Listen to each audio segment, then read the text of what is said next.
Omuyimbi Sheebah Karungi akungubagiddeko famire ya Nnaalongo Maggie Kaweesi munnange ate essaawa zino omugenzi si mawuli munnange ate malungi n'akamu ku mukyala maama w'abaana ba AK47. So bye ngenda okubeera nga nkutuusaako Palaso ekiri munnange ate mu lumbe oba wali munnange ate mu kufiirwa embeera munnange ate bw'etyo ya kimpowooze era nga bw'ogezako okuwulira nga nkugamba. So bye ngenda okubeera nga nkutuusaako kaakati nno odiyo munnange ate enkambwe nga bambi nakyala Nnaalongo ng'ali bambi mu kuwulira munnange ate peyini ey'amaanyi ng'ali mu kolaajana. So ngenda kubeera nga mbikutuusaako mu maaso awo. So akatambi kano Sheebah Karungi abaddewoko munnange ate mu kukungubaga nga bw'ogezaako okulaba.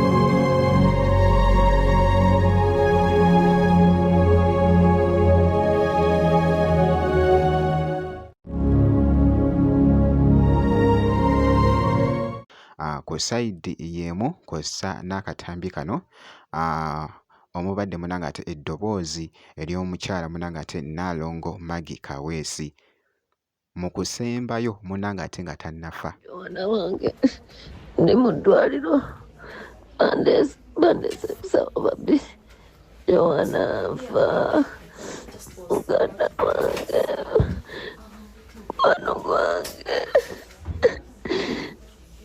Johanna mwana ndi bubi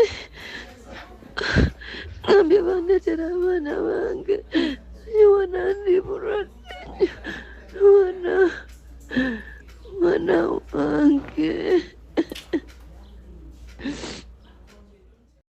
Kakutte nnyo munnange ate omutawaana ku mukutu ogwa TikTok nkugambye bikyagenda mu maaso munnange ate okutuleedinga kw'ossa ate n'okwogeza abamu munnange ate obwama na bino nabyo bikulu.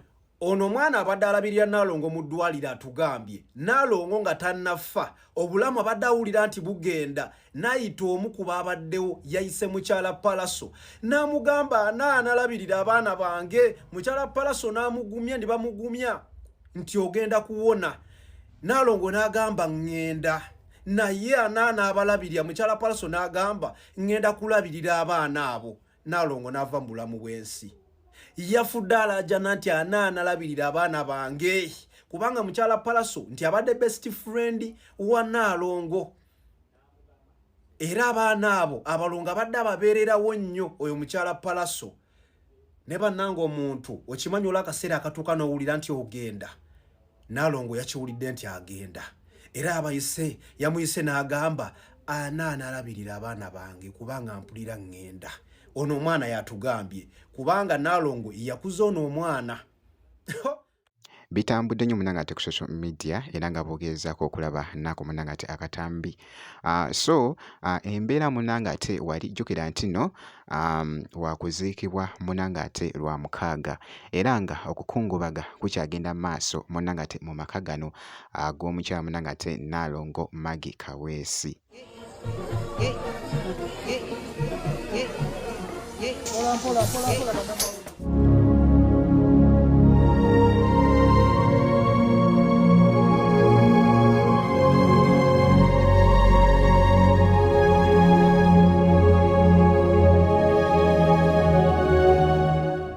Omuyimbi Palaso bw'atyo munnange ate naye abadde mu kutambulatambula mu kaawo okulaba embeera eri fayini nga bw'ogezaako okulaba nga alaba munnange ate ekigenda mu maaso wali munnange ate mu kifo obutasoba munnange ate update yonna making sure nti nno osubscribinga ebisigadde byonna just bitwekere kasita obeera ng'osubscribinze.